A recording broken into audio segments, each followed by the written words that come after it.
রাধে রাধে। ওম নমো ভগবতে বাসুদেবায়। ওম নমো ভগবতে বাসুদেবায়। ওম নমো ভগবতে বাসুদেবায়। শ্রীমদ্ ভাগবত তৃতীয় স্কন্দ স্থানম সৃষ্টি স্থিতি পঞ্চবিংশতি অধ্যায় ভগবদ্ভক্তির মহিমা। শ্লোক 31। মৈত্রেয় উবাচ বিদিতার্থম কপিল মাতুরিতুম জাত স্নেহো যত্র তন্নাভিজাত তত্তাম নায়ম যৎ প্রবদন্তি শাঙ্কম প্রবাচ বৈ ভক্তি বিতান যুগম। অনুবাদ।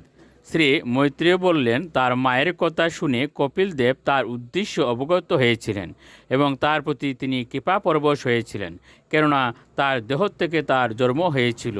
তিনি তার কাছে সাংখ্য দর্শন বর্ণনা করেছিলেন, যা গুরু পরম্পরায় ভক্তি এবং যুগের সমন্বয়।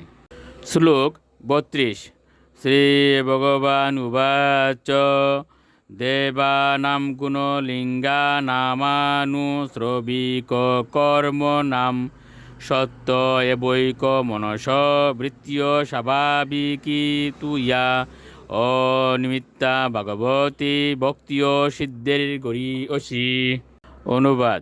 কপিলদেব বললেন, ইন্দ্রিয়সমূহ দেবতাদের প্রতীক এবং তাদের স্বাভাবিক প্রবণতা হচ্ছে বৈদিক নির্দেশ অনুসারে কার্য করা।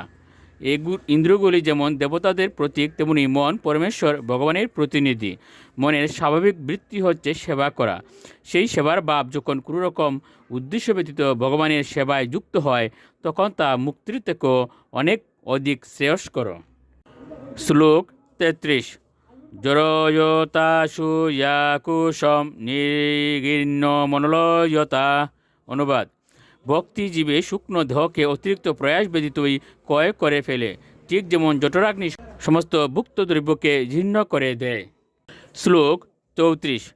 নৈকাত্মতামে স্পৃহয়ন্তি কেচিন মৎপাদ সেবা বিরতা মোদিয়াহ ইয়ে অন্যে ন তু ভাগবতা প্রসজ্য সবা জয়ন্তে মম পৌরুষানি।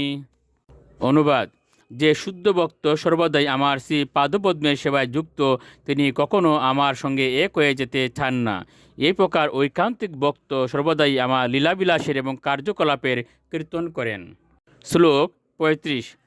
পশ্যন্তি তে মে রুচিরানুম্ব সন্ত প্রসন্ন বক্ত্রারুণ লোচনানি রূপানি দিব্যানি বরপ্রদানি শাকম বাচম স্প্রিয়নিয়াম বদন্তি। অনুবাদ। এ মাতো, আমার ভক্তেরা সর্বদাই উদীয়মান প্রভাতী সূর্যের মতো অরুণ লোচনযুক্ত আমার প্রসন্ন মুখমণ্ডল সমন্বিত রূপ অবলোকন করেন। তারা আমার সর্বমঙ্গলময় বিভিন্ন রূপ দর্শন করতে চান এবং অনুকূলভাবে আমার সঙ্গে বাক্যালাপ করতে চান। রাধে রাধে।